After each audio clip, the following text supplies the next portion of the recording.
এটা মৃত মানুষদের শাস্তি দেওয়ার জায়গা, যাকে নরকও বলা হয়। যারা পৃথিবীতে সারা জীবন আরামায়েশে কাটায়, এখানে সারাদিন তাদেরকে দৌড়াতে হয়। আর তা না হলে এটার নিচে পিষে একদম ভর্তা হয়ে যায়।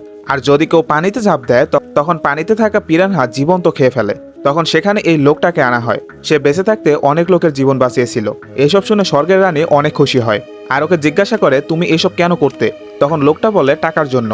এটা শুনতে রানীর চেহারায় রাগে ভরে যায়, কারণ স্বর্গে ধনরত্নের কোনো দাম ছিল না। শুধুমাত্র টাকার পিছনে দৌড়ানো মানুষদের কঠোর শাস্তি দেওয়া হয়। তাই লোকটাকে শাস্তি দেওয়ার জন্য পাঠানো হয়। তখনই একজন এসে তাকে আটকায় আর তার সমস্ত কাহিনী খুলে বলে। আসলে এই লোকটা দিনে 5টা আলাদা আলাদা কাজ করত। প্রথমে সে একটা হোটেলে খাবার বানাতো, এরপর পার্সেল ডেলিভারি করত, পরে পাবলিক টয়লেট পরিষ্কার করত, আর শেষে ড্রাইভারি কাজ করত। এসব কিছু করার পর যেটুকু সময় থাকতো সেটুকু সে আরাম করত, কারণ ওর মা কঠিন রোগে আক্রান্ত ছিল আর ওর ভাই পড়ালেখা করত। এসব জানার পর স্বর্গের রানী ওকে ক্ষমা করে দেয়। নেক্সটে কি হয়েছে তা জানতে হলে অবশ্যই কমেন্ট করুন।